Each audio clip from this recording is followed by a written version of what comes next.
तो hello everyone, आज से स्टार्ट करते हैं फिजिक्स का मोस्ट इम्पॉर्टेंट चैप्टर वाइज। मैं आपको सारे chapter wise air force, navy, coast guard, NEET, class 11 12th में जितने सारे चैप्टर होंगे मैं सारे कवर करूंगा और आपके सारे एग्ज़ाम के लिए मोस्ट इम्पॉर्टेंट है और आप इसको ज़रूर दिखना। तो आज से ये बलिदान बैच आज से ही स्टार्ट होगा और आप भाइयों ज़रूर सपोर्ट दिखाना। अगर आपको अच्छा लगे तो कमेंट सेक्शन में ज़रूर बताना, तो मैं आपके लिए और सारे अच्छे अच्छे वीडियो लाऊंगा जो कि आपके air force, navy, coast guard, NEET, air force सारे एग्ज़ाम के लिए मोस्ट इम्पॉर्टेंट होंगे। तो सबसे पहले बात करते हैं हीट की। तो बताइए फ्रेंड्स, हीट होता क्या है? तो बहुत सारे बच्चे बोलेंगे sir it is a form of energy. हाँ, बिल्कुल सही है। हीट है वो एनर्जी का फॉर्म है, क्योंकि हम लोग जानते हैं कि आप ठंडा या बरसात किसी भी मौसम में आपको ठंडा गर्म क्यों लगता है। जब भी एटमॉस्फेयर का टेम्परेचर आपके बॉडी के टेम्परेचर से कम हो जाता है तो आपको ठंडी लगती है, वही आपके बॉडी के टेम्परेचर से बढ़ जाता है तो आपको गर्मी लगती है। तो यही सब हीट का फिनोमेना है और हीट किस किस प्रिंसिपल पे वर्क करेगा मैं सारे आपको बताऊंगा और कैसे आप इसको आसानी से आप समझ जाएंगे, आपको पता भी नहीं चलेगा और बहुत ही इजी ट्रिक से मैं बताऊंगा। तो सबसे पहले देख लेते हैं हीट का डिफिनीसन। तो हीट होता क्या है? तो हीट जो होता है वो फॉर्म ऑफ इंटरनल एनर्जी होता है। मतलब आपके बॉडी का जो इंटरनल एनर्जी होता है ना, वही होता है जो कोई भी काम करने के लिए, अगर किसी चीज़ को करने के लिए अगर आपके बॉडी में हीट नहीं रहेगा तो आप कोई भी काम नहीं कर सकते हैं, वर्क डन होगा ही नहीं। तो हीट जो है वो इंटरनल एनर्जी है और हीट इंटरनल एनर्जी के बारे में आप लोग जानते हैं कि कोई भी काम को कैपेसिटी टू डू वर्क, उसे क्या कहते हैं? एनर्जी बोलते हैं, हीट बोलते हैं। तो एनर्जी उसी से निकलता है। तो क्या हीट एक बॉडी से दूसरे बॉडी में ट्रांसमिट करता है, मतलब एक बॉडी से दूसरे बॉडी में जाता है। इसे आप ध्यान में रखें। और कभी कभी क्वेश्चन पूछ दिया जाता है कि heat is a form of energy which can transmit from one body to another body और नॉट। तो आपको ट्रू और फॉल्स पूछेगा तो आप बोलेंगे yes, it will be transmit from one body to another body. तो सेकेंड बात करते हैं टेम्परेचर और इसको समझते हैं ग्राफ से, फिर इसका देखेंगे डिफिनीसन। तो सबसे पहले देख लीजिए टेम्परेचर। टेम्परेचर होता क्या है और कैसे इस ग्राफ में शो करेंगे। मान लीजिए किसी बीकर में मैंने लिक्विड भरा, लिक्विड भरने में उसमें वाटर उसमें दिया और हीट भी दिया। अगर उसमें हीट देंगे और वाटर देंगे तो क्या होगा? उस जो बीकर का वो टेम्परेचर इंक्रीज़ करेगा, टेम्परेचर इंक्रीज़ करेगा तो वाटर का जो लेवल होगा वो अप होगा। और बहुत ही इंपॉर्टेंट कंसेप्ट निकलता है यहाँ से, एक क्वेश्चन पूछा जाता है जो कि सरफेस टेंशन में आता है। वो क्वेश्चन पूछा जाता है कि अगर किसी बॉडी में, किसी वाटर बॉडी में, चाहे किसी बीकर में अगर टेम्परेचर को बढ़ा दिया जाए तो वाटर का लेवल इंक्रीज़ करेगा या डिक्रीज़ करेगा? तो वाटर का लेवल इंक्रीज़ करेगा। इसे आप याद रखें क्योंकि बहुत इंपॉर्टेंट है। और डिग्री ऑफ हॉटनेस ही बढ़ जाएगा। बिल्कुल दोस्तों, तो डिग्री ऑफ हॉटनेस ही बढ़ेगा और हीट अगर उस वाटर बॉडी से रिलीज़ निकालेंगे तो क्या होगा? लेवल डिक्रीज़ करेगा। अगर किसी बॉडी से अगर हम हीट निकालेंगे तो उसका लेवल डिक्रीज़ करेगा, किसका? वाटर का, और टेम्परेचर भी डिक्रीज़ करेगा। और इसे आप याद रखें, किसी भी बॉडी से अगर हम हीट निकालेंगे, रिलीज़ करेंगे तो वाटर लेवल डिक्रीज़ होगा और टेम्परेचर भी डिक्रीज़ होगा। तो डिग्री ऑफ कोल्डनेस इसी को बोलते हैं। और इधर जो मैंने बताया टेम्परेचर इंक्रीज़ करता है और वाटर लेवल जो अप हो जाता है उसको क्या होता है? Degree of hotness. तो यही होता है degree of hotness and coldness. अब देखिए कितने आसान तरीके से इसका डिफिनीसन आप समझ गए। टेम्परेचर क्या होता है? टेम्परेचर आपको मेज़र करता है degrees of hotness and coldness of a body. मतलब शरीर का ठंडापन और गर्माहट का मेजरमेंट को क्या बोलते हैं? टेम्परेचर। जैसे थर्मामीटर हो गया, थर्मामीटर हमारे बॉडी के टेम्परेचर को मेज़र करता है, आपके हॉटनेस और कोल्डनेस बोथ का मेज़र करता है। और उसमें जो लिक्विड रहता है वो कौन सा रहता है? मरकरी। ये छोटे छोटे क्वेश्चन जो है ना वो एसएससी जीडी और आपके कोस्ट गार्ड डोमेस्टिक ब्रांच में पूछे जाते हैं, तो वो भी याद रखिए। जो आपका मरकरी होता है वो किस में? थर्मामीटर में होता है। और मरकरी का बबल्स है वो चिपकता नहीं है, वही मैं बताऊंगा क्यों नहीं, वो सरफेस टेंशन कारण होता है।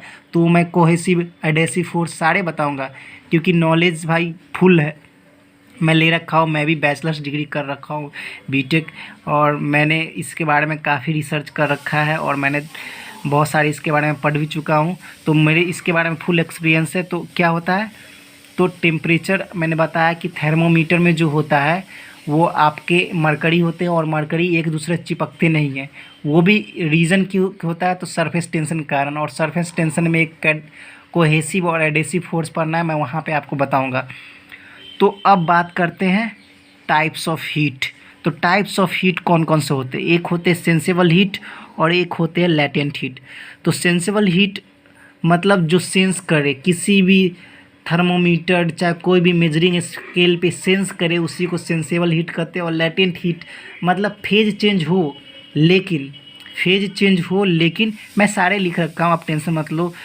फेज चेंज हो लेकिन आपका जो स्केल पे है वो शो ना करे, स्केल पे शो ना करे, उसे ही बोलते हैं लैटेंट हीट।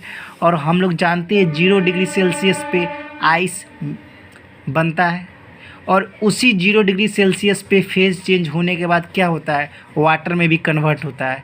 0 डिग्री सेल्सियस पे आइस बनता है और उसी फेज चेंज में 0 डिग्री सेल्सियस पे क्या, वाटर भी फॉर्म होना स्टार्ट हो जाता है। और 100 डिग्री सेल्सियस पे वाटर बॉयल होता है, इतना तो आपको पता ही होगा। तो फेज चेंज वही लैटेंट हीट के कारण होता है।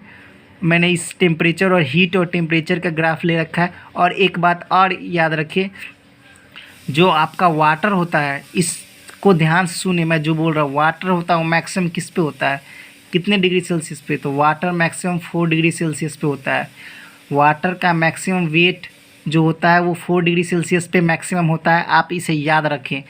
और ये देख लीजिए फेज चेंज किस किस में होता है, तो लैटेंट हीट में फेज सॉलिड से लिक्विड में कन्वर्ट करता है और आइस जो है वो लिक्विड में कन्वर्ट हो जाता है। कितने आसानी से आपको ये पता चल गया। फिर बात करते हैं अब कुछ इम्पॉर्टेंट पॉइंट, दिखाता हूँ मैं आपको इम्पॉर्टेंट पॉइंट कौन सा है। तो ये आपका इम्पॉर्टेंट पॉइंट है सेंसेबल हीट। सेंसेबल हीट जो आपके टेम्परेचर स्केल में, किसी भी स्केल में मेज़र किया जाता है, वो शो होता है, उसी को बोलते हैं सेंसेबल हीट। अगर लैटेंट हीट किसको बोलते हैं? लैटेंट हीट जो आपके स्केल में शो ना हो बट फेज चेंज होता है, फेज चेंज होगा और टेम्परेचर स्केल में शो ना होगा, उसको बोलेंगे लैटेंट हीट।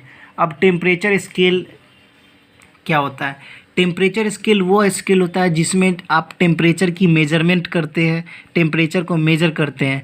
तो ये सब तो डिफिनीशन पूछेगा नहीं, तो आपसे पूछेगा कि सेल्सियस स्केल कितने पार्ट में डिवाइड होता है। तो पहला है Celsius scale. Celsius scale Celsius scientist के द्वारा इन्वेंट किया गया था 1710 ईस्वी में।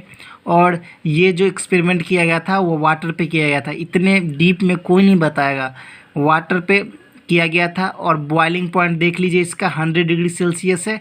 और ये जो सेल्सियस स्केल है वो 100 पार्ट में डिवाइड है और 1 part is equal to 1 degree Celsius.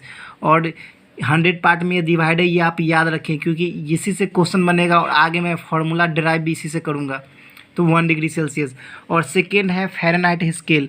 तो फ़ारेनहाइट स्केल आपका 1717 में इन्वेंट किया गया था, वो भी वाटर में ही यूज किया गया था। उसी से चेक किया गया था कि कैसे वाटर का boiling point, melting point check किया जाए। तो इसका जो फ़ारेनहाइट का है वो 32 डिग्री इसका मेल्टिंग पॉइंट है और 212 फ़ारेनहाइट इसका क्या है, बॉइलिंग पॉइंट है। और ये 180 पार्ट में डिवाइड है, इसे आप याद रखें, 180 पार्ट में डिवाइड है। तो 1 part is equal to 1 Fahrenheit, 1 part is equal to 1 Fahrenheit, इसे आप याद रखें।